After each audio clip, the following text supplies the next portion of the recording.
अब मैं आपसे एक सवाल पूछना चाहूंगा।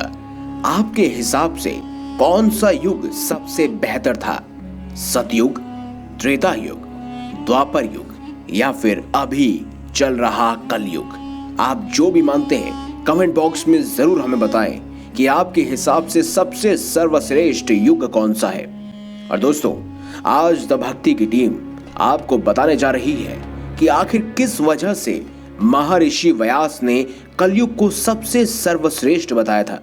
आखिर क्या ऐसा हो सकता है कि द्वापर युग, सतयुग और त्रेता युग से भी सबसे ज्यादा सर्वश्रेष्ठ कलयुग है?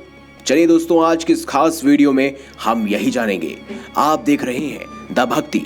अगर अभी तक आपने हमारे चैनल को सब्सक्राइब नहीं किया तो देर किस बात की, चैनल को अभी सब्सक्राइब करें और बेल आइकन जरूर दबाएं ताकि ऐसी ही खास लेटेस्ट अपडेटेड वीडियोस आपको जानने और सुनने को मिलती रहे। दोस्तों, कलयुग को मानव जाति के लिए सबसे श्रापित युग कहा गया है, लेकिन विष्णु पुराण में महर्षि व्यास जी ने बताया कि कलयुग सभी युगों में सर्वश्रेष्ठ है। इसका कारण यह है कि इस युग में बाकी युगों की अपेक्षा मनुष्य बड़ी ही सरलता से परमात्मा को प्राप्त कर लेता है। तो चलिए दोस्तों, जानते हैं कि आखिर कलयुग सभी युगों में सर्वश्रेष्ठ क्यों है। विष्णु पुराण के पश्चिम अंश के अध्याय 2 में वर्णित कथा के अनुसार एक दिन महर्षि व्यास गंगा नदी में स्नान कर रहे थे। तभी कुछ ऋषिगण वहां पहुंचे। उन्होंने देखा कि व्यास जी नदी में डुबकी लगाकर ध्यान कर रहे हैं, तो वह लोग वहीं तट पर वृक्षों के तले बैठ गए। फिर कुछ समय बाद जब महर्षि व्यास ध्यान से उठकर खड़े हुए तो उन्होंने उन ऋषियों से कहा कि युगों में कलयुग मानवों में शूद्र और इंसानों में स्त्री श्रेष्ठ है। ऐसा कहकर उन्होंने फिर से जल में गोता लगाया और फिर कुछ समय बाद उठकर कहा, शूद्र तुम ही श्रेष्ठ हो, तुम ही धन्य हो। ये कहकर वे महामुनि फिर जल में मगन हो गए और फिर खड़े होकर बोले, स्त्रियां ही साधु हैं, वे ही धन्य हैं। इस लोक में उनसे अधिक धन्य और कोई नहीं है। ये सुनकर गंगा जी के तट पर बैठे ऋषियों को बड़ा आश्चर्य हुआ। वे सभी आपस में बात करने लगे कि अब तक तो हमने सुना था कि युगों में कलयुग सबसे श्रापित युग है और जातियों में ब्राह्मण श्रेष्ठ है, जबकि इंसानों में पुरुष को श्रेष्ठ माना जाता है। तो फिर व्यास जी ने ऐसा क्यों कहा? तब उनमें से एक ऋषि ने कहा, इस प्रश्न का उत्तर तो केवल व्यास जी ही दे सकते हैं। फिर कुछ समय बाद जब व्यास जी स्नान करने के बाद नित्य कर्म से निर्वृत्त होकर आए तो वह मुनिजन उनके पास पहुंचे। तब सत्यवर्ती नंदन व्यास जी ने उनसे पूछा, आप लोग कैसे आए? तब मुनियों ने उनसे कहा, हम लोग आपसे एक संदेह पूछने के लिए आए हैं, किंतु इस समय उसे तो जाने दीजिए, एक और बात हमें बताइए।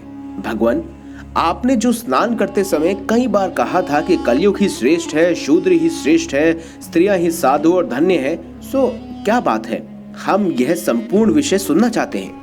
मुनियों के इस प्रकार पूछने पर व्यास जी ने हंसते हुए कहा, हे मुनि श्रेष्ठों, मैंने जो इन्हें बारंबार साधु साधु कहा था उसका कारण सुनो। फिर व्यास जी ने कहा, जो फल सतयुग में 10 वर्ष तपस्या, ब्रह्मचर्य और जप आदि करने से मिलता था, उसे मनुष्य त्रेता युग में 1 वर्ष में, द्वापर में 1 मास में और कलयुग में केवल 1 दिन रात में प्राप्त कर लेता है। इस कारण ही मैंने कलयुग को सबसे श्रेष्ठ कहा है। जो फल सतयुग में ध्यान, त्रेता में यज्ञ और द्वापर में निर्वाचन करने से प्राप्त होता था, वही कलयुग में श्री कृष्ण चंद्र का नाम कीर्तन करने से मिल जाता है। कलयुग में थोड़े से परिश्रम से ही पुरुष को महान धर्म की प्राप्ति हो जाती है। इसीलिए मैं कलयुग से अति संतुष्ट हूँ और इसे सभी युगों में श्रेष्ठ मानता हूँ। अब शूद्र क्यों श्रेष्ठ है, ये आपको बतलाता हूँ। ब्राह्मणों को पहले ब्रह्मचर्य व्रत का पालन करते हुए वेदाध्ययन करना पड़ता था और फिर सर्वधर्माचरण से उपाधिजनक धन के द्वारा विविध पूर्व यज्ञ करने पड़ते थे। इसमें सभी व्यर्थ वार्तालाप, व्यर्थ भोजन और व्यर्थ यज्ञ उनके पतन के कारण होते थे। इसीलिए उन्हें सदा संयमी रहना आवश्यक था। सभी कामों से अनुचित करने से ही उन्हें दोष लगता था। यहाँ तक कि भोजन और जल आदि में वह अपने इच्छा अनुसार नहीं भोग सकते थे, किंतु उन्हें संपूर्ण कार्यों में परतंत्रता रहती थी। इसी प्रकार वह अत्यंत कलेश से पूर्ण लोगों को प्राप्त करते थे। किंतु जिसे केवल मंत्रहीन पाक यज्ञ का ही अधिकार है, वह शूद्र दिव्यजों की सेवा करने से ही सदति प्राप्त कर लेते हैं। इसीलिए वह अन्य जातियों की अपेक्षा धान्यतर है। हे मुनि, शूद्र को भक्ष्या भक्ष्या अथवा पेया पेया का कोई नियम नहीं है, इसीलिए मैंने उन्हें साधु कहा था। अब स्त्रियों की बात करते हैं कि स्त्रियों को मैंने क्यों श्रेष्ठ कहा। पुरुषों को अपने धर्मानुकूल प्राप्त करने के लिए धन से भी सर्वदा सुपात्र को दान और विधि पूर्वक यज्ञ करना था। जैसा कि आप सभी जानते हैं कि इस द्रव्य के उपार्जन और रक्षण में महान कलेश होता है। उसको अनुचित कार्य से लगाने से मनुष्य को कष्ट भोगना पड़ता है, किंतु स्त्रियां तो तन मन वचन से पति की सेवा करने से ही उनकी हितकारिणी होकर पति के समान शुभ लोगों को अनन्यास ही प्राप्त कर लेती है, जो पुरुषों को अत्यंत परिश्रम से मिलता है।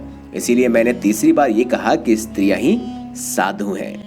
तो दोस्तों, अब तो आप भी समझ गए होंगे कि आखिर व्यास जी ने क्यों कहा कि कलयुग दूसरे युगों के मुकाबले सर्वश्रेष्ठ है, शूद्र दूसरे वर्णों के मुकाबले क्यों सबसे श्रेष्ठ है और स्त्रियां पुरुषों के मुकाबले क्यों श्रेष्ठ है। दोस्तों, अगर आपको हमारी ये खास जानकारी है वीडियो अच्छी लगी है तो इस वीडियो को लाइक करें, हमारे चैनल को सब्सक्राइब करें और ज्यादा से ज्यादा शेयर जरूर करिएगा। मिलेंगे अगली बार एक नई खास वीडियो के साथ, तब तक के लिए बहुत बहुत धन्यवाद।